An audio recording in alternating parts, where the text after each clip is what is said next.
I can't think of a better example of the last week, better example of the internet being real life than the last week.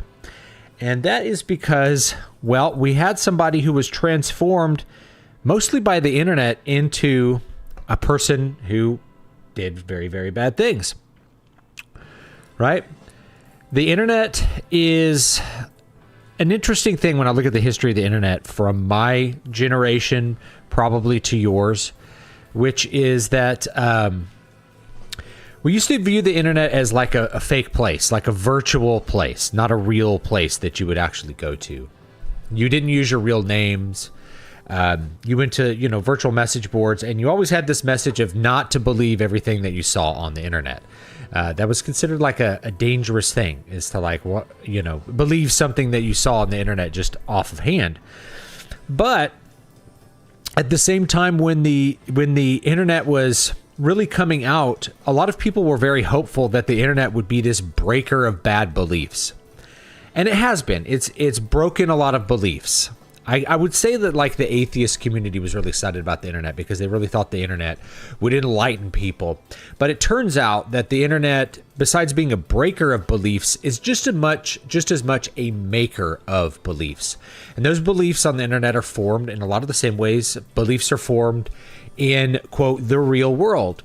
We have our social circle, which will influence our beliefs. And the truth is, as you express beliefs, you will really believe those beliefs. So being incognito and having beliefs doesn't always work. And one of the things you can point to towards like formation of belief and this point that I'm making is prisoners of war. They used to make prisoners of war write essays about communism and things like that. And so those prisoners would get rewards for like writing the best essay. Well, writing a really good essay on communism, well, it would actually make you start to believe the communist beliefs. You would have to, in order to steel man communist beliefs, you, through repetition, through having to articulate their arguments in the best possible way, you start to believe those arguments yourself. So there's one thing, right? We express our beliefs to people in ways that we feel are acceptable, and you just start to adopt those beliefs. So the beliefs of your social circle, those just start to become your predominant beliefs. The internet is really interesting because we create virtual communities on the internet. You're in a virtual community right now, which is my subscribers and my people and the people that are like me. Okay, the people who like me, I guess, and maybe the people who are like me, we're in a community. And so we're influencing each other all the time. What would probably stop this community from being insular is that you have lots of interactions with other communities, presumably, right? You have real people in your real life that you talk to. You probably have, other people on social media that you listen to and talk to and interact with. And so it's not like we're an isolated mountain village. But there are internet communities that end up like isolated mountain villages. They end up in a bubble. And I think the Charlie Kirk's Assassin is a really good example of this, is that people who don't know what Discord is are like, he was on Discord. It's like, well, what he was on probably several Discord servers that were focused on a topic, or the people in it were of a certain variety.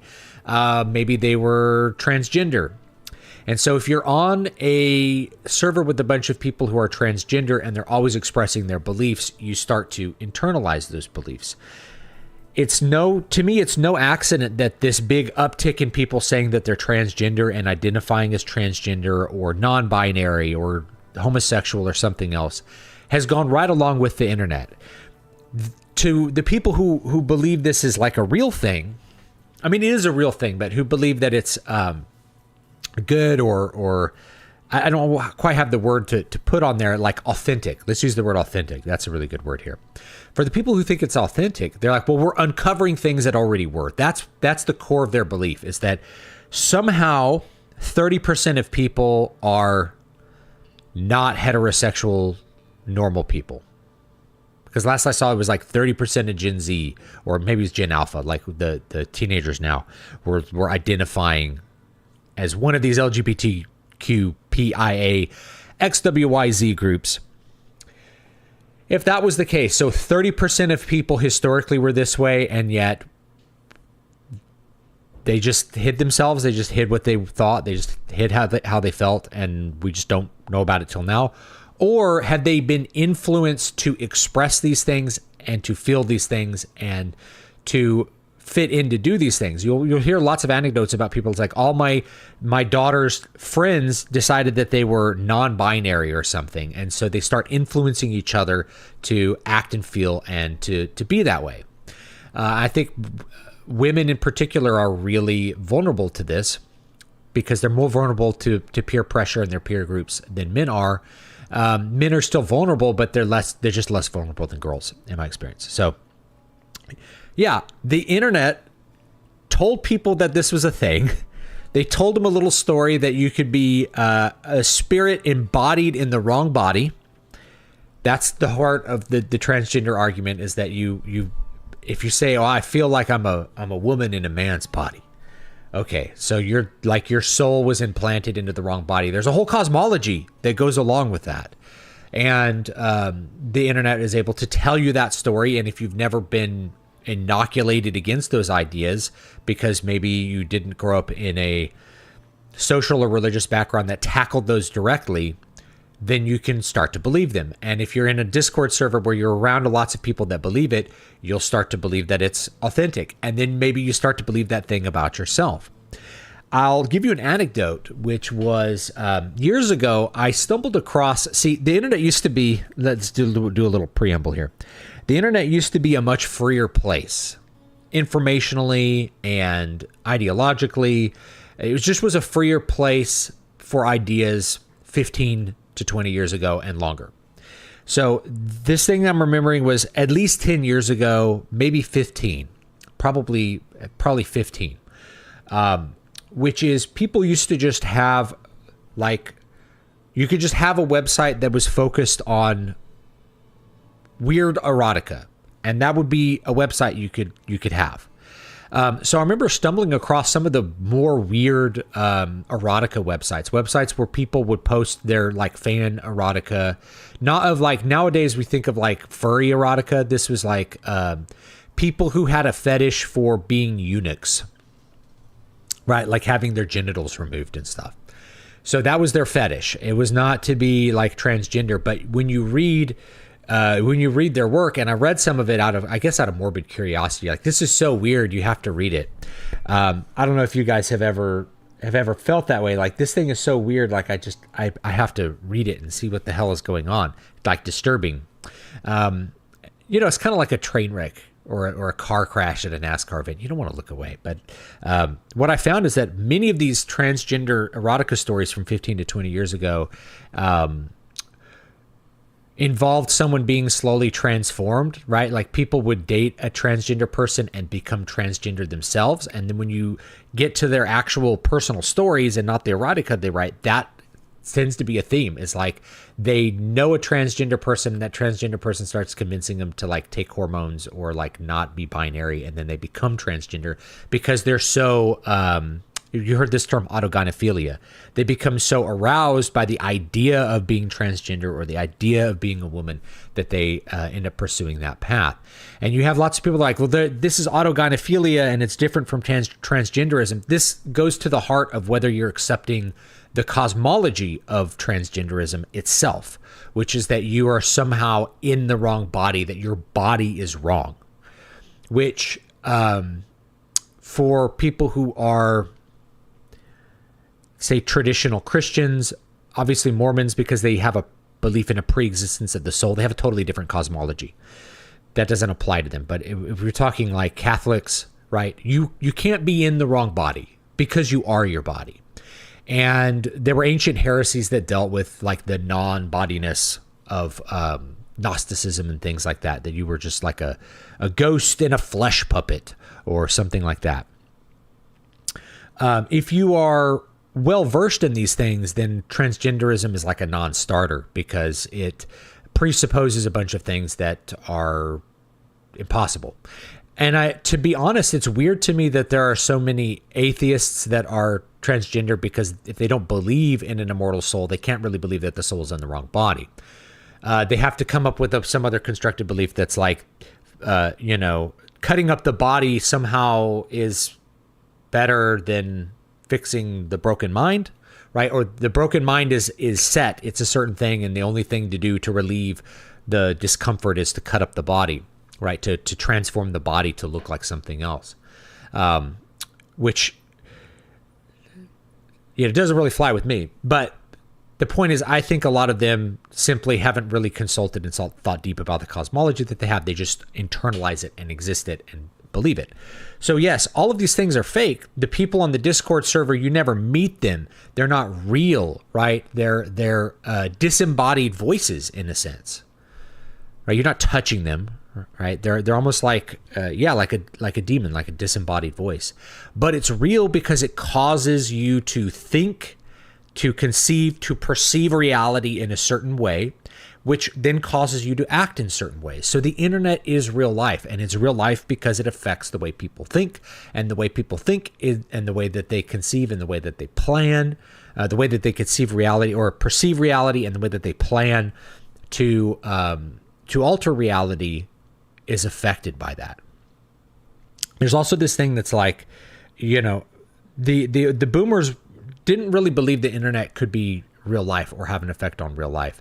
They just imagine it's a bunch of, I don't know what it's a bunch of flim flam nonsense, and why would anyone believe it? And that's wise while they're the TV generation, so that they were just raised on direct propaganda.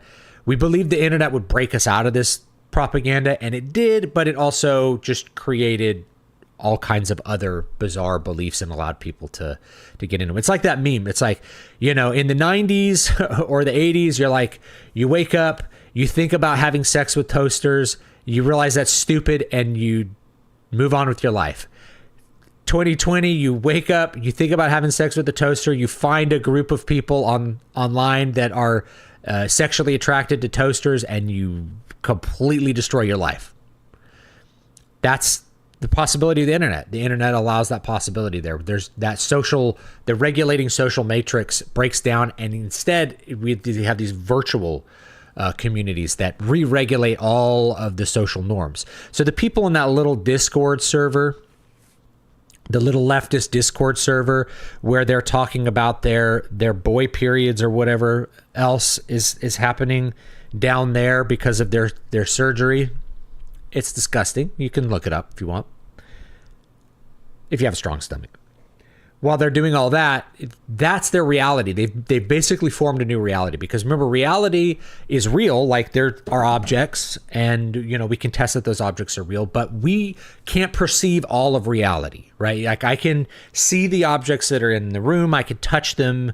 Like, there's a microphone. I can see a visual of me, and there's some disembodied voices typing to me right now, and that's really great. But I can't perceive what's happening in the other room. So you have a model of reality. Like, I believe my children are doing something in another room. I believe that my wife is going to be doing something with them. I'm trusting my wife to take care of the kids. Do I know? No, that's something that's outside of my sensory control. It's part of my plans for how I'm going to interact with reality. Just like how you're going to get up and you're going to believe that you're going to go to work. You're planning for the future. You believe that the job is doing something, right? There's lots of beliefs about reality that are not purely about our sensory information, but rather about us constructing expectations for how things are supposed to work. So when you're in that little Discord server, you will just end up with a new community that tells you a new way to think, and you won't have anybody outside of that to challenge that. So rather than the internet breaking down the propaganda of the baby boomer generation, it instead just allowed people to be more heavily brainwashed in weirder directions than I think we really perceived back in, say, the 1990s. It's been very interesting to watch. Hardwick Bentho, I'll get there in just a second. So that's the big thing that I want to talk about. Internet is real life. Now, I've known people who got married to people they met playing World of Warcraft. I have some of my best friends I met playing World of Warcraft. World of Warcraft, is it a real place? No, we know it's not a real place. It's a virtual simulation of space, and interaction. But I'm able to communicate words to other people as if I'm talking to them. We are doing things as if we are doing them in the same room. we have all that. Like we are sharing experiences, which creates deep bonds. So virtual communities, including guilds in World of Warcraft, create the same feelings and the same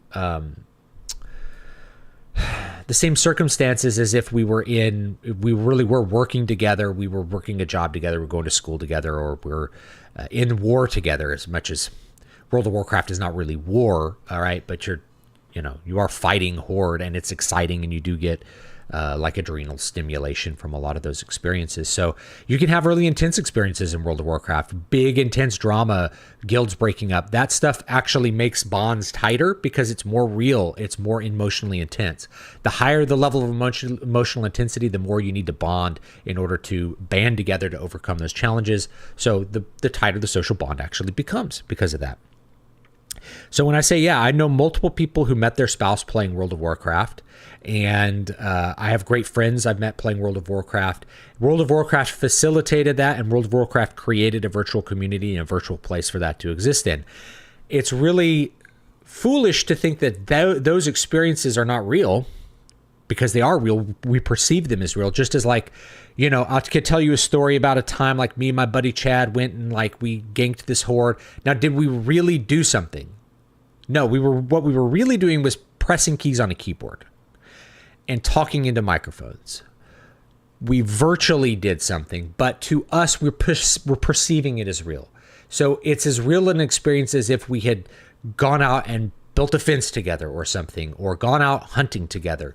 Those are real life experiences, but we perceive the World of Warcraft experience as being just as real.